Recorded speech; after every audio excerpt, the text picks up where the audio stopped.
Draco Malfoy and the Truth of the Heart by Draco. We'll hear about this. Chapter 22. Working Towards the Future. Do you have a moment? Harry asked, kissing Draco's temple. There's something I'd like to talk about. Draco frowned, putting his book down. Harry had been at the ministry the entire morning and most of the afternoon, and he'd returned only minutes ago, joining Draco on the couch, where he'd spent his day in blissful solitude. "Is this about you starting at the Aura office?" Draco asked. Harry's eyes widened in surprise. What? He asked. No, I mean, Kingsley mentioned it might be an opportunity in the near future, but no official offer has been made. Draco hummed, waiting. No, this is something different. He sighed, biting his lip. He looked worried, Draco realized. Please promise not to be angry with me. Just let me speak, okay? That sounds ominous, Draco noted. Harry sighed. He took a deep breath, and then he said, in apparent calmness, I am going to testify at your father's trial. Draco's eyes narrowed. He stared at Harry. I know you're not going to, Harry continued, and I don't want you to do anything you don't feel ready to do. It's okay if you don't feel in the right mindset to do it. He's treated you horribly, and you have every right to hold this grudge. Merlin knows I am holding a grudge, but... He sighed, running his fingers through his hair, making them even messier. He did save my life, trying to do right by you in the end. And I think that should be considered in his sentence. I am not going to sugarcoat anything, I promise. I will tell them everything as it was.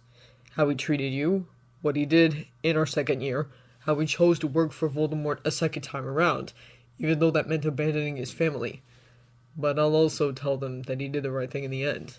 I'm not sure what kind of sentence he deserves, Harry concluded at last. But with my testimony and your mother's, all facts should be on the table, even if you don't testify. The ruling should be fair. You won't ever have to wonder what would have happened if you had bowed to your mother's will. Draco was still staring at him. He wasn't sure how to respond. A part of him was aware that Harry had most likely practiced this speech, as if Draco was as important a judge as the Wizengamot. I know this might feel like I'm stepping you in the back, Harry sighed, but I'm actually doing it for you. I don't want you to have to wonder. You would have done it without me, too, Draco muttered. You're all about justice. I'm not sure. Harry frowned. I've been battling with this decision for weeks. The thing is, I still hate him. I hate what he put you through. I hate that he's demanding things of you now, when he's done nothing but let you down. So I was close to saying, screw justice, he doesn't deserve it. Draco's eyebrows rose. How awfully Slytherin of you, he commented.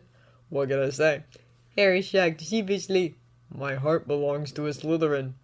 When Draco just chuckled, Harry turned serious again. But this is exactly why I think I need to testify, Harry continued. I want to take this off your shoulders. I want to take the ammunition away from them. Will you let me? You're a free person, Harry, Draco sighed. I can't tell you what to do. But I won't do it if you don't want me to, Harry clarified. So if you want to tell me to fuck off just like your father, then that's fair. I know I'm meddling. Just go ahead. Draco sighed, shaking his head. You're meddling because you mean well, he muttered. I can't exactly tell you to fuck off for that. It would be horribly irrational. It doesn't have to be rational, Harry shrugged. Feelings don't work rationally. Yes, Draco was beginning to realize that. That was exactly his problem.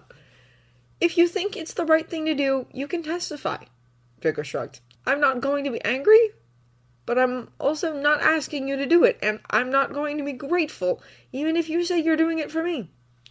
I know, Harry said, smiling gently. He leaned in to press another kiss to his temple. You don't need to be. When Draco's birthday rolled around, he was mostly shocked that more than a month had passed since the war had ended. It really didn't feel that way at all. His family had set up a moderately sized birthday brunch for him. Only his aunt, Ted, his mother, Remus, Dora, Teddy, and Harry were present, and Draco was grateful that they had held back from throwing a bigger party in Weasley style.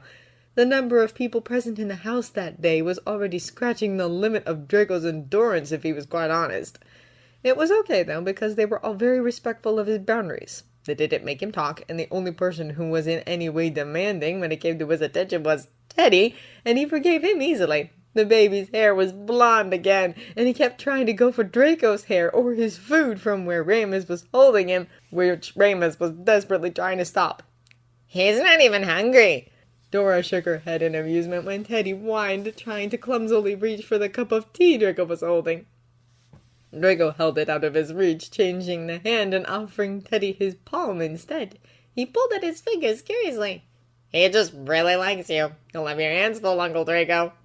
"Thank Merlin, we'll have a regular babysitter," Remus muttered, adjusting his grip on the squirming bundle of energy in his hand. When Draco raised his eyebrows, he just smiled at him innocently. "Here, you should hold him for a while." And that's how Draco found himself probed and ruled on by his godson at his own birthday brunch. Oh well, there were worse things, he decided. As proven an hour later, when everyone got ready to leave, his mother was leaning in to kiss his cheek. Then she held in, clearly hesitating. She withdrew something from her robe pocket. It was a letter. Draco immediately recognized the Malfoy sigil. "My father told me to congratulate you on his behalf," she said. "He wanted you to have this. Maybe—" Draco didn't let her finish. He took the letter from her and threw it in the fire. A spark of satisfaction went through him as it was swallowed by the flames of the fireplace. Narcissa sighed, looking at him sadly. "He'd really like to make amends," she whispered. "Well, too bad for him," Draco snapped. He didn't care that his mother looked heartbroken. She didn't get to expect this of him. He turned his back on her and walked out of the room, not bothering to extend any more goodbyes. "Where are we going?" Draco grumbled. He was still smarting from his mother's behavior earlier, and he was frankly in no mood for Harry's birthday surprise. But from the way Harry had looked at him when he'd announced it, he could tell that this was important, so he had kept his mouth shut. Now they were walking along a road of some small village he'd never been to. Harry sent him a sheepish smile, but continued walking. "We're in Hart Leia." He offered not quite an answer to Draco's question, but it was something at least. "It's 2 villages over from Preston, where Remus and Dora live." "Okay," Draco said slowly. "That doesn't really tell me much." Harry laughed. They turned a corner into a side street, and then he gestured to one of the houses. It was cozy, as houses went. It had a small front yard covered in blooming wildflower beds, and the stone walls were covered with ivy. Draco looked at Harry, tilting his head. He smiled and walked up to the house. Much to Draco's surprise, he procured a key, holding the door open to let Draco inside. "What are you up to?" Draco asked, blinking at him. "Just go inside." Harry laughed, but he looked oddly shy. Draco did. The small entrance area led into an open living dining kitchen. A cream-colored 3-piece suite was placed in front of the fireplace. A polished wooden dining table stood in the center of the room, connecting the space between the antique-looking kitchen and the living area. The stone walls should have made the space appear cold. Instead, they fit the style of the room perfectly. "There's a large office space here," Harry said, pulling him out of his head. He walked over to a door on the far right wall, pulling it open. "I thought you could use it. All your books should find a place here, and Narcissa said you could bring whatever you want from the manor, if you like." Hesitantly, Draco walked over. He was starting to realize what was happening. His heart was beating wildly when he looked at the room Harry was indicating. The walls were full of shelves, and underneath the window stood an elegant desk, not unlike the one his father had owned at the manor. "There's a small guest bedroom over there," Harry said, indicating to another door hidden near the entranceway. "And a bigger one upstairs, and, of course, an ensuite." "Harry!" Draco whispered, but he didn't know what to say. Harry didn't wait for him to find the words. Instead, he took his hand and led him up the stairs. "There are 2 guest bedrooms on this side," Draco indicated. "I thought we could reserve one for Teddy, seeing that he'll probably be over all the time. And that room, I could use it as my office. It's much smaller than yours, but I don't need as much space. And that," he concluded, pushing open a door to his left, "would be our bedroom." Draco stood and stared. The room was large and bright, big windows on the far wall letting in the light. He could see across the village through the windows. Were they up on a hill here? He hadn't noticed when they'd walked here. The closet is walk-in. Harry smiled. I thought you'd appreciate that. Draco glanced at the open door to his left, finding enough storage space to fit all their clothes twice over. On the other side, he could see an elegantly furnished ensuite. There was a tub from what he could spy, and a roof window. The furniture doesn't need to stay. Harry shrugged, indicating to the huge, expensive-looking king-sized bed. Narcissa helped me make it look more appealing, but we can do whatever you want with the space. If the house appeals to you, I mean. I haven't signed anything yet. We can still look elsewhere, He turned to Draco, and his expression was nervous but earnest. I haven't changed my mind. I want to spend my life with you, Draco. I want to live with you. I want a future with you. So... He fumbled, and then he drew a small box from his jeans pocket. A ring box. Draco's heart stopped, then picked up pace again. Draco, he whispered, and then he went down on one knee in front of him. I know I asked you before. I know you said yes. But that was before, and the circumstances were different. I want to ask you again, and this time I want to make it count. My feelings haven't changed. They won't ever change. I want to be with you, forever. So, will you marry me? Draco's throat was dry. He needed to gulp a few times before he could speak, and even then, words were a rare commodity. Draco reached out for Harry's face with trembling fingers. I'll never change my mind about you, Draco whispered. Is that a yes? Harry asked with a small smile. What do you think? Draco smiled back. Harry grinned, and the pure joy on his face took Draco's breath away. He reached out for Draco's left hand, slipping the ring onto his finger. It was a perfect fit. Distractedly, Draco realized that the ring was thick and silver, set with a thin row of diamonds at each edge. In the middle, they met around a larger black diamond. It looked elegant, expensive. It also really was a style Draco might have chosen himself. Harry got to his feet, pulling Draco against him. When he kissed Draco, it was sweet and intense, and Draco let himself fall into it in a way he hadn't since the war had ended. You could feel his blood rushing and his heart racing, and those sensations were so addictive, so perfect, that Draco wondered why he hadn't pursued them for so long. When Harry pulled away, he used his hand on Draco's neck to tip Draco's forehead against his, sighing in contentment. I missed this, he whispered. So did I, Draco admitted. Harry looked up at him, smile still in place. So, do you like the house? He asked. Can you picture yourself living here? I can, Draco admitted. How did you even find it? I went house hunting with Narcissa. Harry shrugged sheepishly. She helped me narrow down the options to something you might approve of. He hesitated, then he added, I think it was her way of taking care of you, since things have been strained between the two of you. Draco sighed at that. He leaned his forehead back against Harry's, closing his eyes. Well, I do really like it here, he admitted. I think it's the perfect blend of us. Cozy and elegant. Traditional, but not too stiff. I think so too. Harry smiled. Also, it's not too big, but just big enough that we can have space from each other if we need it. And we can invite people over if we want. The living dining area should be enough to host most of our friends. Also, you haven't seen the garden and the terrace. It's not huge, and there aren't many plants, which means we won't need to garden all the time. But we can play with Teddy when he comes over, or sit outside when we want to. And no one can watch us because the neighbors have large hedges and there's woodland on the other side. You really thought of everything, Draco chuckled. Well, Harry bit his lip, looking a bit aghast. I mean, I just really want this. You know?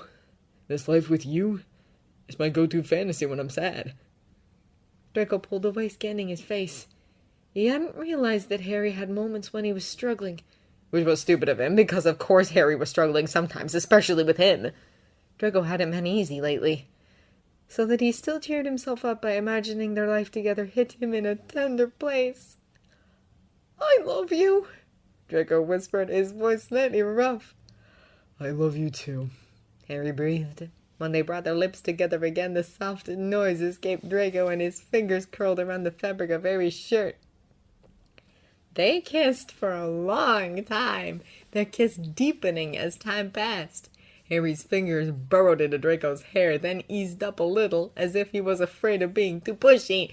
But when Draco sighed against his lips, he tightened them again, kissing Draco harder. Their relationship hadn't been physical since Shell Cottage. All contact since the final battle had been initiated by Harry, and it had been tame at best. A gentle embrace, a brush of a hand lingering on a shoulder or an arm, a kiss on the face.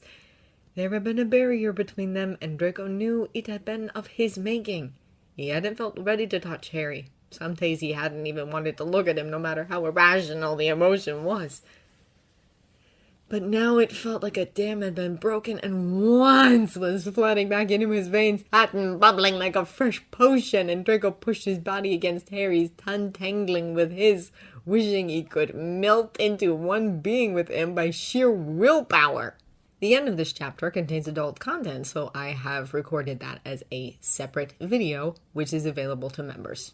When his eyes next opened, Harry had moved onto his back, pulling Draco across his chest. He was still holding him, tightly stroking his hair. Why are you crying? Harry asked. His voice was small, scared. Only then did Draco realize that tears were indeed still running down his cheeks. Weird? I don't know, he replied, honest. Harry gulped. He drew in a deep, shaky breath. Draco, he said, I need to talk to you about something. All right, Draco said. I know we're not okay, Harry said, clearing his throat. There's no denying that, and I don't want to point fingers. I think a lot has happened over the last couple of months, if not years, that has messed us up, and I think we need help. Draco didn't say anything. He thought he knew where this was going. I want us to see a mind healer. Both of us. We could both use it, honestly. I asked around and got high recommendations for someone, and she'd take us both on. We'd have separate sessions, and then, on request, we could also have shared sessions if we wanted to work on our relationship. And I think we should really do that. Draco still didn't answer. Harry's arms tightened. I love you, he whispered. So much. And I don't want to lose you. But something is happening here, and I don't think I can deal with this on my own, Draco. I need help. Let's both get help. Please. Draco focused on taking deep, even breaths. He gulped, trying to rein in the stupid tears. It wouldn't stop. I don't know what's wrong with me, he said, frustrated. Don't you think I'd tell you if I knew? What am I going to tell that mind healer? Everything sucks, but I don't know why. Yes, Harry nodded. You don't have to have all the answers, Draco. That's what their job is. They're going to help you find them. Draco frowned. Then he asked, Is this about that time when I wore the Horcrux? Harry hesitated. I wish I could say it's not about that, he admitted. But it scared me, Draco. And you're obviously struggling with something, and you're not talking to me. I'm not going to kill myself, he pointed out. Good. Harry nodded, gulping. I'm glad to hear that, but I still want us to go. Because whatever you are going through now, if it gets worse, it might take you there, and I won't take the risk, Draco. Draco sighed. He closed his eyes. When he opened them again, he turned his face to meet Harry's. Harry's expression was open, sincere. Fear was written all over his beautiful face, but there was also love and dedication there. No judgment. Yes, Harry knew that he was struggling. Yes, he was afraid because he didn't understand. But no, he wasn't blaming him, and he was going to support him no matter what. It was that realization that had the fight draining out of Draco. He nodded. Okay, he sighed. Let's do it. Really? Harry asked, looking hopeful. Yes, Draco nodded. I'm not sure I'll have much to tell the lady, but we can give it a try. It will be fine. Harry assured him, reaching out to touch his cheek.